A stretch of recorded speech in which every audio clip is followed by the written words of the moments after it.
I'm Julian Bolding. I'm the founder of the Network One. And with me is my colleague Alfie Buisson, who is our associate director and very much kind of, behind a lot of the work and good things that we're doing.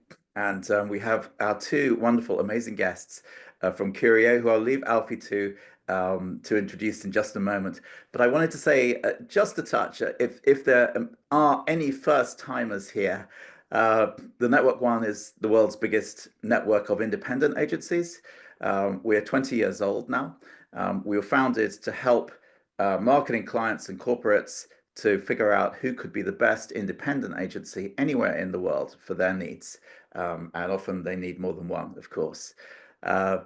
We work with agencies in 117 countries, and one of those is Finland. We've worked for many years with Curio, which is it's not a big agency in terms of numbers, but it's a huge agency in terms of recognition and awards, and they are frequent winners at Cannes and ICO and Provoke and many of the big awards shows. They also are very smart business people, and they gave us an idea for this because we went over there to talk to them. And Ellie and her two partners, Yari, who some of you will know quite well, and Tommy Oppas as well, told us they were doing something really clever as a new business tool. I said, "What's that?" And they said, "Well, we do a survey on what are the upcoming social media trends. And then we call clients and say, we're not coming to give you an agency presentation. We just thought you might like to know, from the survey, what are the trends that you're all going to have to deal with?" And I said, "Does that work?" I mean, do clients go, "Yeah"? And they went, "Yeah, we got 48 new business meetings with clients through this in a month." Oh, that can't be true. And they said, "Yes, it is." So what you're going to hear today is hopefully going to be very helpful for you. It's also going to be really useful for your clients. The one thing that we have contributed is that, of course, Ellie and her partners did that in Finland. And it was in Finnish, and it was about the Finnish social media trends. So we took it global, and we've had 25 different countries, all Network One agencies, where the head of strategy or the head of insight or just a young person who's like super into what is going to happen next on TikTok have shared with us their views, and you'll see them on video during the presentation. But so that's what you're going to get. It genuinely is a global survey. Every continent of the world is represented, large markets, small markets, all sorts of different agencies, but everybody's got an expertise in social media. So that's what we're here today for. Just going to ask Alfie to say a couple of words on the format of the day so you know what you're going to get in the next 55 minutes. Hey, good morning, good afternoon, everyone. So the format for today will be a presentation brought to you by Erica Strategics at Curio and Ellie, founder at Curio in Finland. They'll be going through the report for 35 minutes, and through that 35 minutes, you'll have an opportunity to share questions within a little Q&A section of the Zoom app. And then at the end of the webinar, you'll have the opportunity to scan a QR code and gain access to the full report. Other than that, I'll be just passing you over to Ellie and Erica from Curio. Hello, everyone. Good morning, good afternoon. It's pretty late here in Helsinki, and it's super dark, but no matter. We're super excited to have you all here.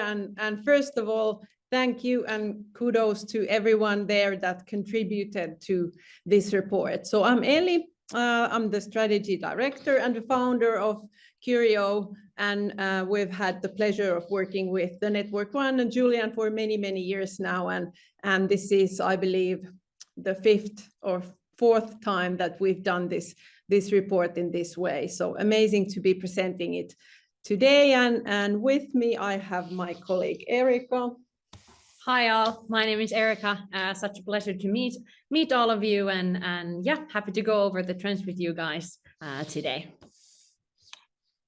Let's get things started.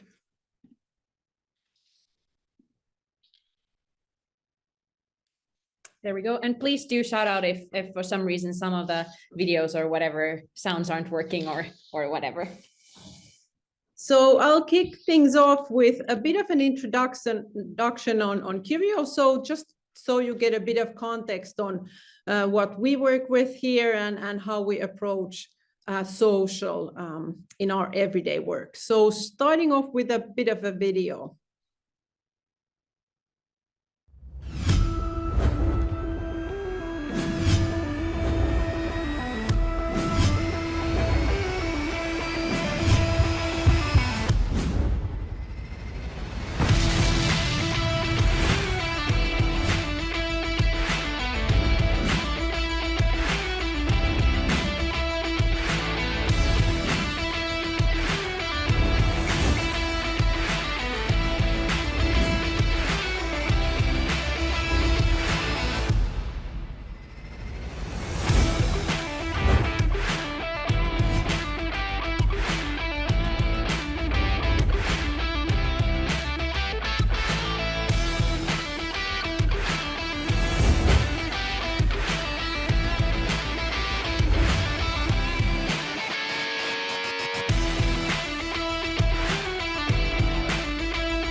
As of last year, we in Curio are part of SAMI, a group of independently thinking agencies. So we truly work on a global level.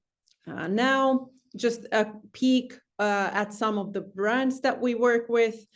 Some of them are kind of headed here from our Nordic powerhouse, and some then from the other powerhouses. But it's leaning a bit more on the consumer side, but we do work with some of the biggest B2B brands as well. So a bit of overview on both. And just so you know, we will be having a B2B specific social media trends report coming up a bit later this year, but just so you know, and we'll obviously be sharing that with you guys as well. Just a bit of a peek on the capabilities that we have within our network. So an end-to-end social offering. So whether that's social listening and intelligence, data-driven influencer marketing capabilities, or then the creative end that we mostly work with here in Curio. So that's the SAMI offering that we work with on a daily basis. But enough about us, and on with the actual trend report that some of you have had a part in making. We'll get to our 8 trends that we've uncovered for this year in a bit. But before that, just a bit of an overview into the social media landscape. Because it's kind of always to refresh oneself on where things stand. So first of all, almost all internet users are social media users.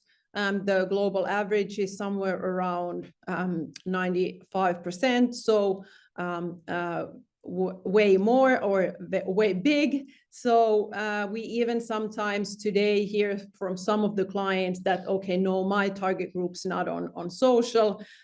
So that is simply not true. Also, again, social keeps growing at a faster pace than the previous year. So a bit more than 5% on a year-to-year growth. So this is also really good to keep in mind that it still keeps growing on a monthly usage, on ad spend, and on time spent as well. So on all aspects. And just a bit of a glance on social media penetration across different markets. You know where you're at here on the kind of Northern Europe end of things. The penetration is one of the highest in the world. So we sometimes consider ourselves as kind of a test bed for all things social, since we are a smaller nation and the penetration is high, so we can kind of test some things and some trends pretty quickly here in the Northern Europe end. The monthly platform usage, still good to keep in mind that Facebook continues to be the biggest by far. YouTube following up. So if we kind of combine the TikTok and then the Chinese version of TikTok, so Douyin there, it adds up to more than 2 billion. So just within those numbers, TikTok is the third biggest platform on monthly usage, and on time spent, TikTok leads by far and has been growing exponentially. So, and just for those of you who have clients who work with LinkedIn, for example, and kind of consider LinkedIn as the go-to platform, good to keep in mind that there is a huge difference on the amount of time that people spend on TikTok. So the 34 hours a month versus the 46 minutes a month. So just kind of to actually kind of get an idea of the scope of the difference of time spent on different platforms. And then finally, a peek at ad spend. So the plus and the minus there mark a shift from last year. So digital keeps growing. Also kind of the share of digital from the total spend keeps growing as the total amount, and TV keeps declining. So, and also the kind of the share of the total ad spend of TV still keeps declining. And we have seen a huge shift in just the last 6 years in the amount of ad spend like flowing towards social. And just as one example of that, the ad spend only on Meta has surpassed actually already last year the global ad spend on TV. So just this is Meta alone. So a huge shift in the global ad spend. But so social keeps growing. The ad spend keeps growing. The time we spend there keeps growing. So what to do there, how to take advantage of it, and how to kind of advise the clients, always searching for the right approach to social. So for that, we've uncovered these 8 trends thanks to our experts, and we'll start and go through all of them today with you guys. And at the end, we'll have a link and a QR code to the actual report, so you can go and download it for yourselves. But for now, let's have a look at these 8 trends. Yes, jumping into the first ones. And once more, kudos to everyone who's been involved. This truly hasn't been, or wouldn't have been able to do it without you all. First trend talks about entertainment and escapism and how that's growing heavily on social. It was kind of when social first rolled around, that's what we did on social. We were entertained, we spent time, and we kind of tried to connect with other people. But then we've seen this kind of coming back now, and a lot of people, when asked what's like the number one thing they go and do on social, it's to be entertained. And this can be seen in how platforms are evolving and how social is kind of owning this place for entertainment and even escaping from the real world. Here's our first video of one of our great experts explaining this shift in those platforms. So let's take a look on that. So at this point, everything is television except traditional TV. Audiences are tuning into TikTok, YouTube, and Twitch for entertainment, leaving traditional TV behind. And these platforms offer something TV cannot: interactive formats that foster ongoing connections, create excitement, and instill a sense of urgency. And by 2025, these platforms will dominate as the primary entertainment destination for young people, redefining how we watch and how we connect. They are embracing and incentivizing long-form interactive content to meet this demand. Spotify is even expanding its video capabilities to complement podcasts, while YouTube overhauls its TV app to better showcase native creators, positioning itself as a challenger to streaming giants. Meanwhile, Twitch continues to lead with record-breaking events like Kai Cenat's Mafiathon, reflecting the growing appetite for extended real-time engagement. This shift really highlights a fundamental change. Viewers crave parasocial connections, high-energy interaction, and a deeper sense of belonging.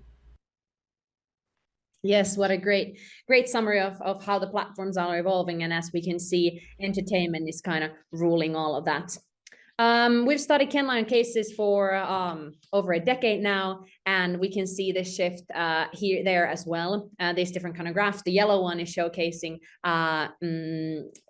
campaign cases, winning Kenline cases that have like the main element kind of creative wise is to entertain people who are seeing the content. And as we can see, it was kind of the number one thing early on, but then saw a downshift, but now very heavily increasing as well. So it can be seen in kind of all the cases, what's ruling social these days on a global scale. And I said, entertainment, no matter kind of what type of brand you are, we're seeing a huge increase, and kind of no matter what company you are, and no matter how serious kind of the topic that you're bringing forward is, social is kind of a great playground for that type of entertaining content. Just a quick example, kind of a fun one that we found. This is kind of a company that does like bird watching and bird kind of wildlife preservation and all of that. So kind of a serious topic, and their website is very serious, but then their TikTok game is just top notch. You can go and watch several others of their videos. They're just great. So I'll show a quick example of one of their videos from this summer, I believe, using kind of the brat summer trend.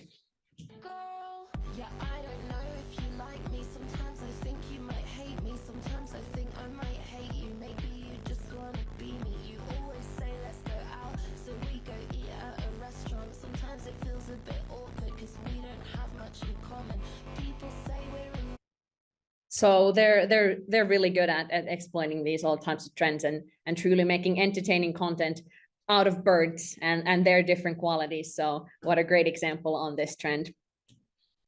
Second trend is talking about search and how that is changing. Already, like a couple years ago, we saw kind of the first big shifties in this, and some sort of searches going social made it into our trend report as well. But this year we can kind of see that it's not just going social, it truly is social, and social is becoming kind of the number one place for especially younger generation to search for things rather than going into Google. Let's watch a quick expert video about this one as well from UK. I'm Victoria Jenkins, an Associate Director at Launch PR. In 2025, social platforms are looking to challenge more traditional search engines as a brand discovery tool. Already we're seeing 64% of Gen Zs using platforms like TikTok or Instagram to search online, and 1 in 10 say this is their preferred methods of searching. What does this mean for brands? It means that all content created needs to be social algorithm friendly, entertainment driven, and extremely shareable in format. Indeed. And like I said, especially in the younger generation, but we can see this shift kind of throughout the social, especially when you're talking about searching for new products and brands and restaurants and those types of things that you want to find very quickly. Your people are turning into social, and though people or marketers definitely have to take this into consideration when making their content and all of that. So it has to be something that people are able to find and then utilize as well. And again, a great quote from one of our HubSpot experts saying that kind of how growth and social media teams need to now forge this kind of a new partnership. So these TikTok and Reddit, because they're kind of going before Google, now they have to take into account this new type of consumer behaviors. Then a little bit more kind of tied into the searches going social regarding how kind of social e-commerce is evolving. Yes, so many of our experts highlighted the importance of social commerce, obviously booming in Asia and really kind of breaking through in the US during 2024, and many predicting that 2025 would be the year that Europe kind of gets on the bandwagon as well. Let's hear from Karan from US about this one. Hi, I'm Karan Dang, CEO, co-founder of Dang World, a leading brand, creative and innovation consultancy, helping global brands build an authentic connection with the next generation of consumers, Gen Z and Gen Alpha, through our proprietary methodology, Next Gen Centricity. One of the most interesting trends I see is the rise of social commerce in the US, where platforms like TikTok, Instagram, and Facebook, aren't really just places to consume content, but essential hubs for discovering, exploring, and purchasing products. For me, it's hard to imagine how much longer we'll rely on traditional shopping journeys, which requires us to leave social platforms, visit a website, add an item to your cart, log into your account, enter a credit card, and add that information and an address. It's really a clunky, friction-heavy experience that doesn't just align with the fast-paced, seamless nature of modern life, especially the savvy next-gen user. Yes, indeed. And kind of, I think this has a bigger impact on marketing strategies as a whole, because for such a long time, we've been kind of focusing on the sales funnel and the different phases of it. And now when the funnel kind of gets crushed and kind of gets into a journey of seconds, so from that impulse and from that kind of desire into the decision, like in seconds, that kind of shifts the whole thinking of the traditional sales funnel on the top of its head. Hi. And especially when it comes to the Gen Z, but also then the older age groups, and then platforms such as TikTok and Instagram that lean heavily on lifestyle and consumer goods and kind of impulse purchase industries. They will be seeing a huge change on how consumers act and convert on those platforms. And also obviously Gen Z driving the change, doing their shopping on the mobile, having all their credit cards in the apps, doing those decisions in mere seconds. And TikTok obviously also as a platform leading the way and kind of being the, I don't know, king or queen of conversion in a way that most of the TikTok users are very aware of TikTok Shop, and the conversion from the desire into the purchase is like higher than you would get in any other platform, obviously. And then when you kind of zoom into the actual TikTok Shop users, they are very satisfied, like very retained. They come back, they purchase again, like amazing numbers if you're used to like any other web shop conversion numbers. So look out for this in the European market, and kind of continue the rise in the Asian and the US markets. Then a few trends about influencers. Influencer marketing obviously growing from all sides. And this particular trend zooming kind of into the strategic selection of influencers, which is a very big part of influencer marketing and very time consuming and very kind of labor heavy. So kind of how to select the right influencer. And many of our experts highlighting that kind of a shift from the follower count and the bigger names into what's here called as the kind of the IP of a certain influencer. So they're like signature things. So it might be a signature style or a character or a joke. a thing that keeps the audience coming back, a thing that makes that particular influencer unique, and also then the brand can tap into that like unique value.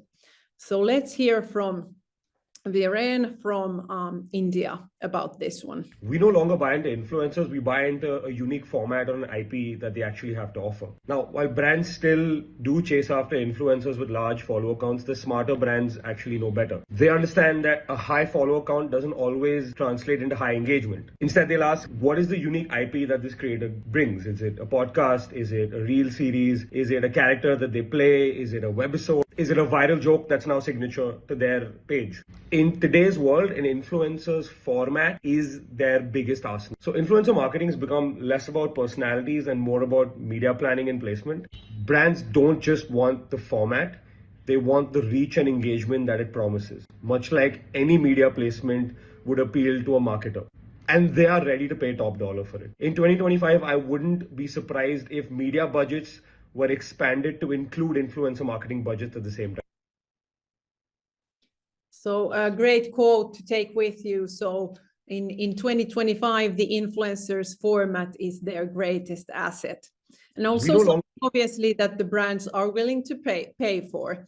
And at least here on our agency, we see clients continuously struggling with how to tap onto like TikTok trends and content trends and how to make them seem authentic for a brand.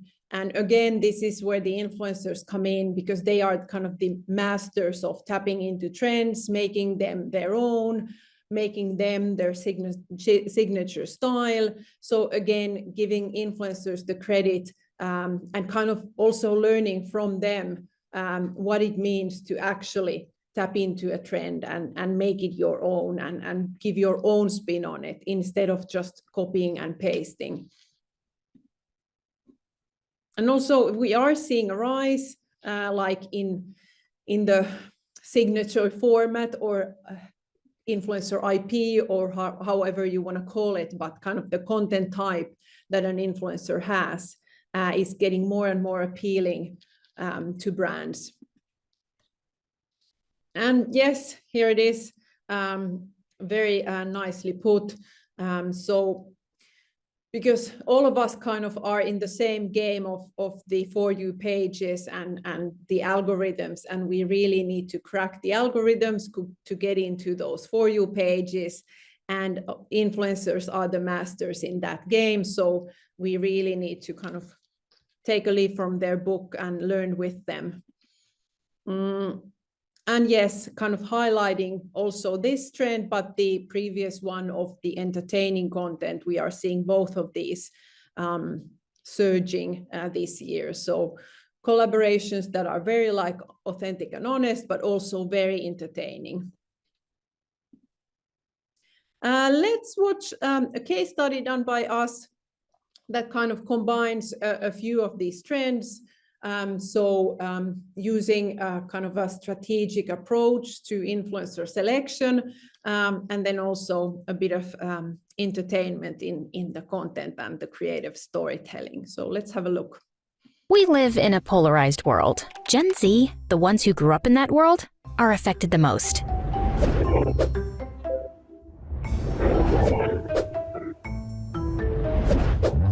How can a beloved confectionery brand take part of this big discussion and still feel fun and relevant? Fazer Remix, a candy bag brand that is constantly renewing itself with thematic novelties, has their brand built on remixing. We believe you can always remix yourself. Define yourself anew. Fluidity is a value shared by the brand and its Gen Z audience. Sometimes this means remixing your own thoughts. And where do those thoughts start for the youth? On social. Following influencers, Fazer Remix presents. Based on extensive analysis, we identified 2 influencers as far from each other as possible. Vampu Pimia, a foodie mom and TV host, and Antti Tuisku, an artist turned athlete. We invited them for a social experiment on social media, swapping their Instagram accounts for 1 week. We knew there might be a backlash from the followers with 2 worlds colliding. So there was a catch. If they didn't lose any followers that week, they got to raffle piles and piles of remix candies among the followers. So how did it go? Through the roof. Remixing proved rewarding for the brand too. 2.7 times the average engagement rate. Threefold growth in follower count. 29% growth in sales volume. We're building it into an always-on platform and have influencers lining up already. And that's how a bit of remix can make a big difference.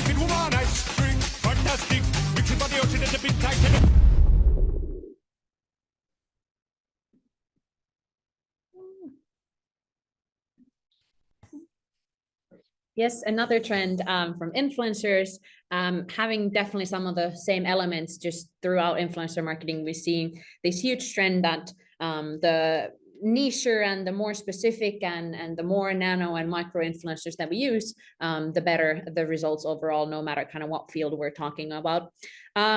This year, we're talking about creators, or curators being the new creators. So kind of truly nailing the niche. So we've seen in general the growth of, like I said, micro and nano influencers, but now it's kind of taking a step even kind of further. And these curators who even have an even more specific type of topic that they talk about are becoming the new kind of creators on social. And those are the ones that people want to follow, and just the amount of content that's being on social, they want someone to kind of curate that content and to make sure that if you're following them, you at least know the type of content that you're getting. Let's watch another great speak from one of our experts.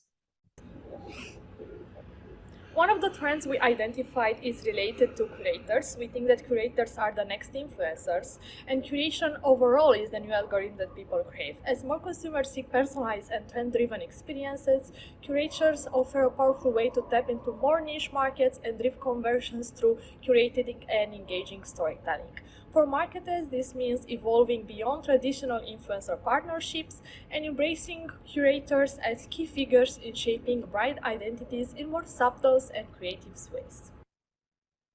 Yeah, so whether it's kind of making an even more specific kind of storytelling and more specific topic that they're talking about, or just in general kind of curating and playing the algorithm, as we kind of live in a very algorithmic age nowadays on social, influencers and curators these days are the best ones to utilize that and take the best out of the content in general.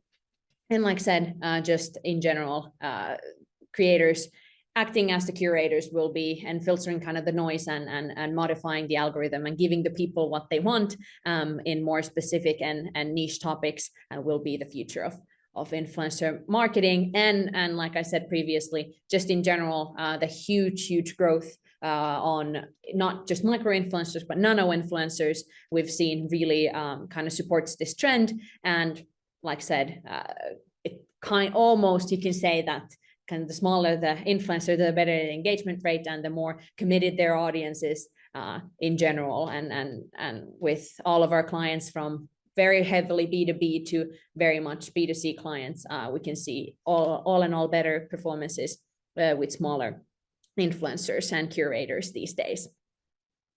Then we have two trends talking about AI. Can't run away from that. Definitely this year, last year either, but even more and more, we can just say that AI has become a part of our lives. And when we're talking about social media and content in general, AI is very much here to stay. We kind of like to play with words, and this trend kind of shows it as well. So human, the creator, but having a little bit of AI put into that will kind of be the winning formula moving into 25. Yeah, let's check another great kind of summary from one of our experts from the US. In today's digital culture, we're now walking a fine line between using AI for efficiency and there being a reliance to quickly churn out content. The social media landscape is right now experiencing AI enshittification. It's a term coined by writer and author Cory Doctorow, and it's where platforms prioritize profit and growth at the expense of quality and users' real connections. This is leaving us with a feed of results that are filled with spammy, low-quality content, and it's actually what users call brain rot or AI sludge. For brands to really stand out, they'll need to use AI wisely, not just focusing on efficiency, but actually fostering real connections without ever losing the real human touch. Indeed. So this is the balance that we all have to kind of be able to do.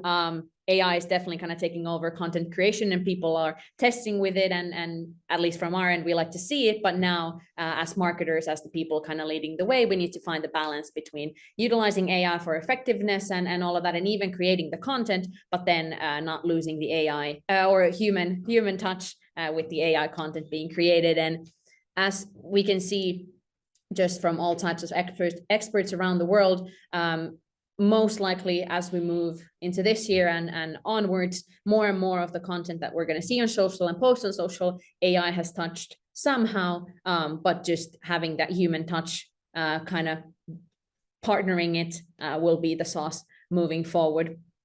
And we can see great numbers that marketers and the people in our field truly see kind of the value in it, and can see that the content quality is being improved by AI, and the processes are being improved.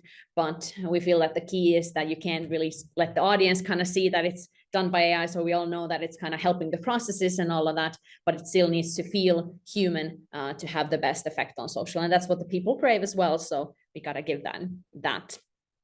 And like said, time in creating everything and the idea creation and all of that will definitely be one of the main things moving forward that people in our field are going to be utilizing. And then our last two trends as we close out the presentation. Yes, so continuing with AI, so apart from obviously like increasing efficiency and streamlining content management and content creation and copywriting and all of that, AI is definitely boosting consumer insights and crunching data. Social obviously gives a great amount of data, and AI is really giving more speed into and more kind of accuracy on discovering and those consumer insights. And when and if we can kind of combine that data crunching and insight discovery with creative storytelling and uncover insights on a more like accurate and more timely manner, even like predict, let's say, content trends or predict topics that are on the rise, and then derive consumer insights from that, and then combine that with like powerful creative storytelling.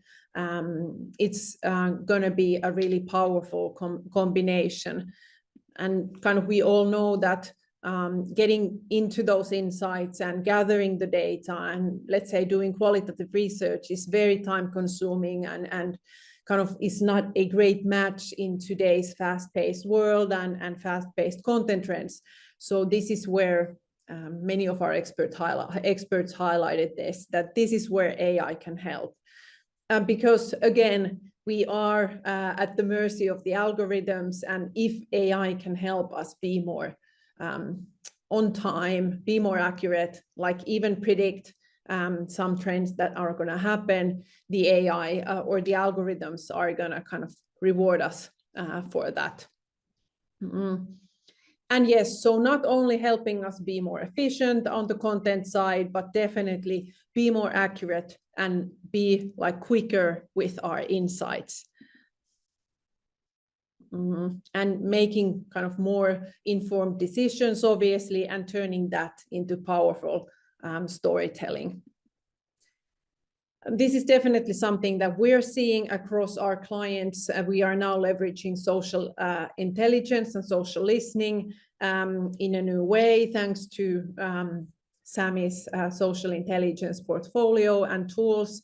And we are definitely seeing a rise in the ROI of the campaigns. when we can use like AI enhanced data crunching and kind of get into better consumer insights and make the content even more relevant and kind of reliant on actual data.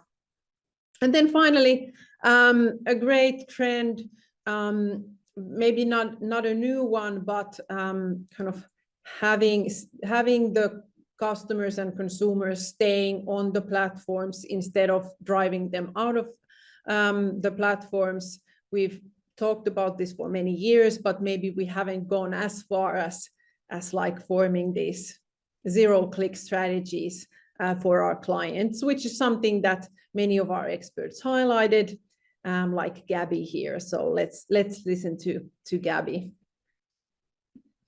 Hi everyone, I'm Gabby from Mexico. It may seem obvious, but I've noticed that companies are finally starting to understand what zero-click content is. Valuable insights or engaging material provided directly on the platform without requiring users to click elsewhere. So maybe tomorrow we can all go into the client meetings and say that, okay, so what is our zero-click strategy for the year, and keep the discussion flowing after that. But a really great quote to kind of wrap things up. So when we can create the type of social media content that actually stimulates the users and makes them stick around, the algorithms reward us for that. So it's kind of as simple as that. And we really need to play the algorithms game because otherwise we just kind of end up losing money and end up losing on KPIs and all of that. So if that's how it is, how the game is played, then we really should start playing it and figure out a way where we can kind of move our customers and clients through the sales funnel, even within like one single platform. And this is equally true, whether that's on LinkedIn and within the B2B context, for example, or then on Facebook. So on both of those, we are seeing, and obviously this is due to the algorithms, but we are seeing like a multiple rise in effectiveness if we don't include links that drive people off the platforms. So go ahead and download the report. You can also find it under the link. And we have questions in the chat. Maybe Julian, you want to highlight a few ones, really good ones here. Let's see. Yeah. So Ellie, if you look at the Q&A section rather than the chat, there are three. If you click on Q&A at the bottom, there's three different questions there, which may be a good place to start. If you don't see it, I'll read it for you. Can you please go ahead? So yeah, okay. Right. Should we be advising brands to harness the escapism and entertainment themes? And how do we gain their trust to do this if they are more corporate or traditional brands? A great question. Yes. So, well, I find it a bit interesting, since usually it is so that the B2B industries are even more reliant on people and kind of on experts, and the business is really about people. And usually what is entertaining is people are entertaining on platforms. And I do feel that B2B kind of type of even more like corporate serious brands need people even more than consumer brands do. So I would maybe advise like leaning heavily, if you are working with more of a corporate B2B type of brand, then leaning heavily into the people, have them be like entertaining as their own like personas and bring forth their personalities and expertise and all of that, and kind of draw the entertainment from your own people and from your staff. Okay. next question came in. Social media monitoring and community management is a big part of our offer as an agency, with clients looking for AI efficiencies and having to cut our costs to deliver against those expectations. How do we justify keeping the human touch? A great question. Of course, we are seeing a rise in like the importance of brand building through community management in many ways. And of course, I believe, and everybody here probably, that like each interaction done by the community managers is a brand building action and needs to be like really on point with the brand tone of voice and the brand personality, and is a really good place for building brand value. And even in Cannes Lions, for example, we are seeing campaigns winning that are about consistent creative community management. So yeah, maybe just highlight the importance of that in like brand value building. Okay, another question. Can you help us clarify how micro influencers add more value compared to a regular influencer, and what kind of specific content they share? A great question. Well, there are, again, getting back to the strategic part of influencer selection. So there might not be, it might not always be the case that the smaller influencer, the better. So we might have a case where we are launching a brand into a new market and we really need some household name influencers to kind of promote the brand, to make it known in a splash. But then many a times it might be that a brand is lacking, let's say, approachability or authenticity or something, where the influencer then can bring their own like persona to the brand. And then it makes sense to select even smaller influencers who have their like really authentic personality. So my answer is to take it back to the strategy. What is kind of the bottleneck of the brand? Do we really need the awareness or credibility, or do we need authenticity, and then approach the influencer selection from that place? Another question, well, there's 2 or 3 questions that talk about B2B. And I know you did say at the beginning that later in the year, you'd have a more focused strategy on B2B. But there's one, for example, here. Was the zero-click strategy feedback mainly in the B2B area? Can B2B clients also embrace zero-click strategy? And do you see any examples of this working in the research? And I do remember you had an ROI chart. Yep. Where LinkedIn was on the left as the highest ROI out of a particular aspect of what you were doing. So a couple of words on B2B on that question specifically, or others, would be helpful. Yep.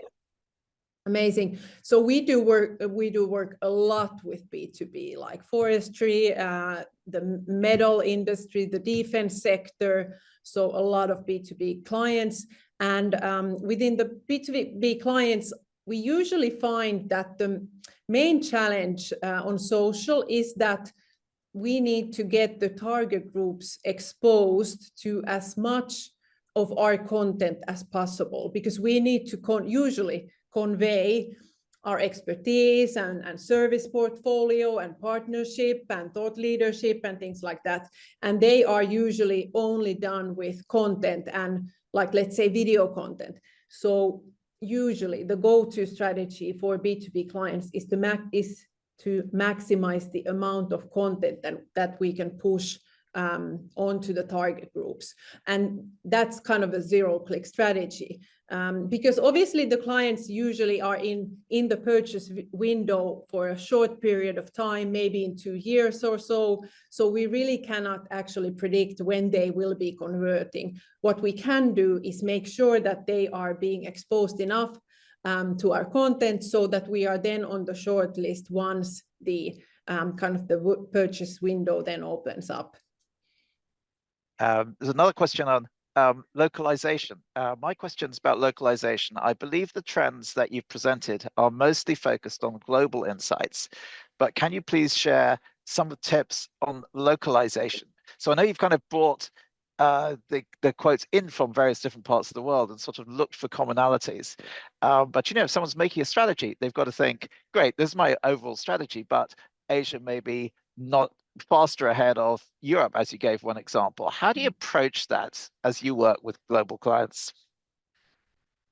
Yeah, there really isn't a silver bullet answer to that. You really kind of have to kind of weigh against the benefits and then the costs of like centralization versus localization. That's kind of the go-to answer, because you gain some, but then you lose some, obviously. And of course, there are markets that are more similar, but then within Europe, even Germany is very different from the Northern Europe, for example. For Germany, you need to have localized content, or for France, for example. But then for the Northern Europe, like English content works just fine. So yeah, weigh against each other the kind of the benefits and then the losses of localization versus centralization. That's kind of the only answer I can give. Each like geographical structure is unique. I think we probably have time for a couple more. There's one that is about humor, and the Aditya says, and there's last year in Cannes, humor was winning the most. How can we do this sort of advertising on social media for sensitive issues such as mental health, startup brands? So this could be a chance to kind of totally ruin your career in one quote, but please, can you have a think? Can you use humor if TikTok is all about entertainment and humor, and there are subjects which are tough to deal with on that? Do you have experience of that yourself, or have you picked something up? A great question. Obviously, like humor is widely used in educational purposes as well, and of course we all know some huge Cannes Lions winners. I don't know, Dumb Ways to Die, where humor has been like successfully used in educating people. So yeah, and it doesn't I don't think it always needs to be like funny as such, but entertaining and edutaining in a way, because whether a serious or like very serious brand or not, you still need to fight the algorithms. You still have to get your content on the For You pages. So it might be then some visual hooks or some other strategy, but you still need to kind of fight the fight. And again, getting back to people, featuring people as like themselves and being interesting as personalities is always a go-to strategy for most of the industries to kind of get your content past those 2 seconds and then get on those For You pages and then kind of go from there. Yeah. There's one nice question, given there's a lot of independent agencies in the audience here. Do independent agencies give you an indication that the reliance on social is changing? And I think sort of behind that is media agencies look at social, PR agencies look at social, specifically social agencies look at social. And I was asked by someone who buys agencies. She said, "I've got this social agency.